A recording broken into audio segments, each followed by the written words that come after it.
नमस्कार, मी वीरेंद्र जाधव, एक आयुर्वेदिक वैद्य आहे. पारंपरिक वैद्य म्हणून मी काम करत आहे सध्याला. गेल्या जवळपास 12 ते 13 वर्षापासून मी काम करतो आहे.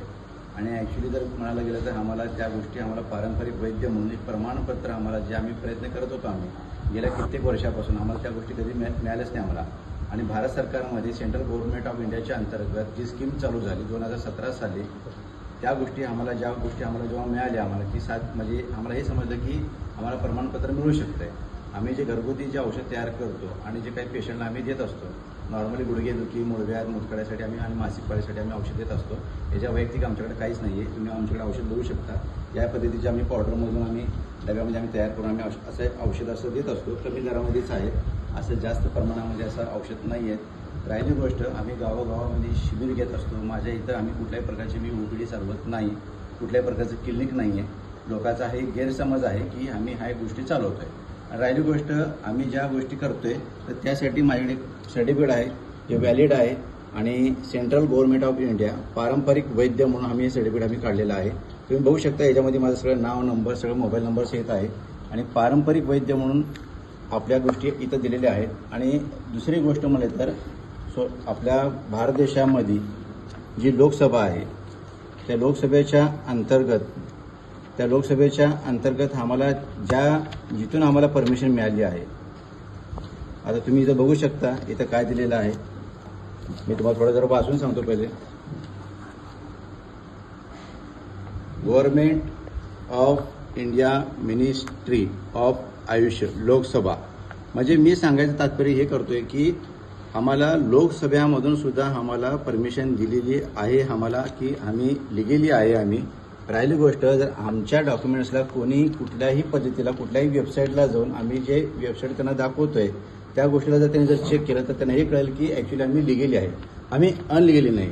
हे भारताचे माजी केंद्रीय मंत्री, गोव्याचे चीफ मिनिस्टर आणि 2017 साली हे आयुष मंत्री होते. यांनी लोकसभेमध्ये एवढं मोठं पत्र जाहीर केलेलं आहे. या गोष्टी आमच्याकडे सगळ्या गोष्टी लिगली आहेत. अनलिगली आमच्याकडे कुठल्याही गोष्टी नाही आहेत आमच्यापाशी. राहिली गोष्ट, महाराष्ट्र सरकारला, गव्हर्नमेंटला, आपल्या बोर्डाला central for trade testing and certification of skilled workers CTTC आणि हे जे पत्र दिलेलं आहे एकनाथ दवळे सरांना, IAS आहेत ते, महाराष्ट्र गव्हर्नमेंटचे प्रिन्सिपल सेक्रेटरी आहेत ते. आणि तुम्ही बघू शकता इथं मी ॲड्रेस दिलेला आहे. आणि हे जे पत्र जे जाहीर केलेलं आहे ते आमच्या QCIच्या अंतर्गत आलेलं पत्र आहे.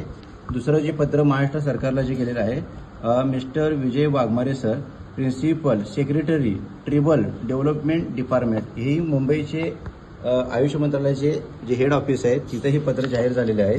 तिसरं जो पत्र आहे ते दिलेलं आहे डॉक्टर निपुण विनायक IAS. बघा, हे नाव लक्षात घ्या. हे काय म्हणजे तुम्हाला आम्ही कुठलाही म्हणजे असं खालच्या स्तराला हा पत्र दिलेला नाही आहे.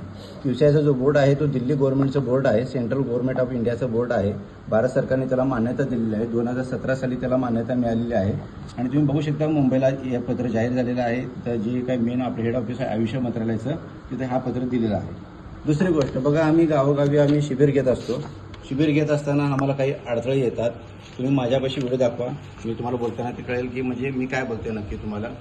आम्ही ज्या गोष्टी गावोगावी सर्वे करतो, छोटासा शिबिर घेतो, मग त्यामध्ये कधी कधी स्थायिक लोकांकडून आम्हाला अडचण येत असते. आणि काही गोष्टी आम्हाला अशा आढळतात की काही लोक आम्हाला त्रास द्यायचा प्रयत्न करतात. कशाला प्रयत्न करतात तर आमच्याकडे जे महिलाचं ग्रुप आहे, जवळपास 8 ते 10 महिलांचा ग्रुप आहे. गेल्या 12 ते 13 वर्षापासून कुठल्याही माध्यम मोठा नाही, कुठली मोठी कंपनी नाही आमची.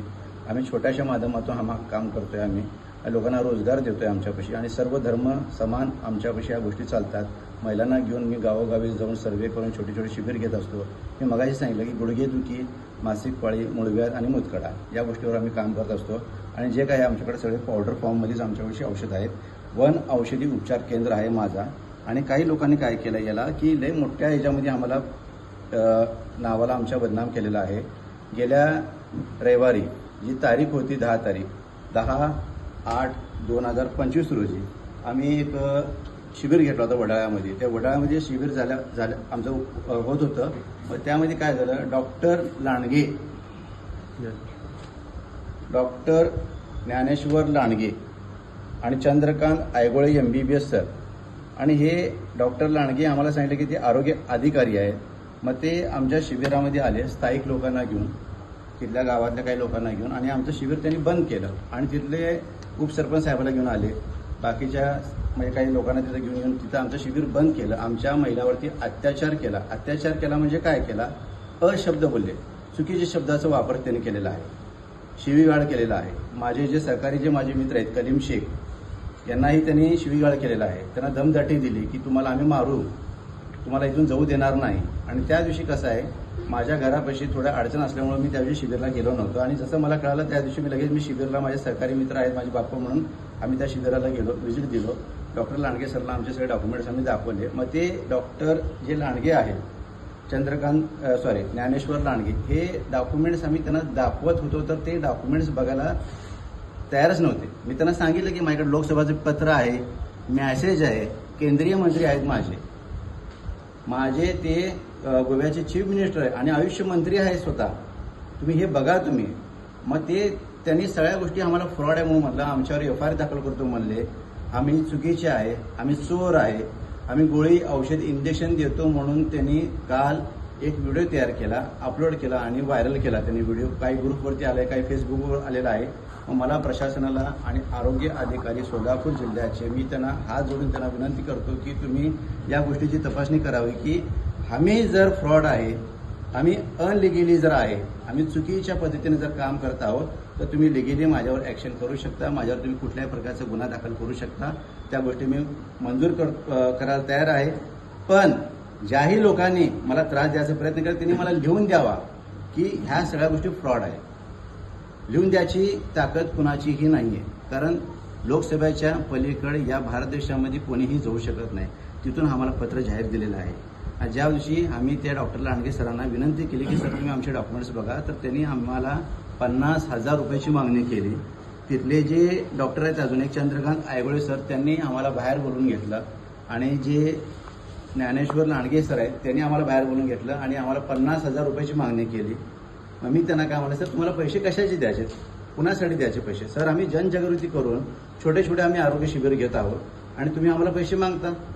सर तुम्ही जे काय काम करते ते तुम्ही काम करत आहात, आम्ही जे काय काम करतो ते आम्ही आमच्या हिशोबाने काम करत आहोत. जर आम्ही अनलिगल असेल तर तुम्ही आमच्यावर गुन्हा दाखल करा, तुम्ही आम्हाला पैसे कशाला मागता? मग ह्या गोष्टी त्यांना बोलल्यानंतर त्यांना त्या गोष्टी लागल्या. आणि तिथले जे एक कॉन्स्टेबल आहे जे मोरे सर म्हणून आहेत, त्यांनाही मी आमच्या सगळ्या डॉक्युमेंटची लिस्ट त्यांना मी पाठवली होती डॉक्युमेंटचे. त्यांना दिल्यानंतर त्यांनी पाहिलं ते, त्यांनी मला सांगितलं की तुम्ही आम्हाला पाठवू नका. आणि जे डॉक्टर लांडगे सर आहेत मी त्यांनाही सगळे डॉक्युमेंट्स त्यांना पाठवले. त्यांनी आम्हाला 2 ते 3 दिवसाची मुदत मागितली होती डॉक्युमेंट्स पाठवा म्हणून. त्यांना सगळं दाखवूनही त्यांनी डॉक्युमेंट्स मागवत होते. तरी आमच्या दिल्लीच्या डायरेक्टर साहेबांना आम्ही फोन करून QCIच्या अंतर्गत काही अजून एक्स्ट्रा डॉक्युमेंट्स मागवलेत, म्हणजे अजून त्याच्यावरचे डॉक्युमेंट जे QCI बोर्डच्या अंतर्गत आहेत. मग त्यांना आम्ही पाठवलं. तर त्या सरांना मी फोन केला डॉक्टर लांडगे सरांना, तर ते काय म्हणतात मला की मी बिझी आहे, मी तुम्हाला वेळ देऊ शकत नाही. 2 वेळा मी त्यांना फोन केला, पण 2 वेळा त्यांनी मला इग्नोर केला आणि मला हे सांगितलं की मी तुमचे डॉक्युमेंट्स बघायला तयार नाही आहेत. आता मला हा प्रशासनाला एक प्रश्न विचारायचा आहे. आपले जे सोलापूर जिल्ह्याचे आणि महानगरपालिकेचे जे आरोग्य अधिकारी साहेब आहेत, मला त्यांना हा प्रश्न विचारायचा आहे की सर आम्ही जर तुम्हाला कोणाला जर डॉक्युमेंट दाखवत असाल तर तुम्हाला बघणं हे गरजेचं आहे. जर तुम्ही न डॉक्युमेंट्स बघता जर तुम्ही आमच्या विरुद्ध एक व्हिडिओ अपलोड करता, मग आमच्यासारखे सर्वसाधारण आयुर्वेदिक वैद्य म्हणून जे काय काम करत आहेत लोक, मग त्या गोष्टीला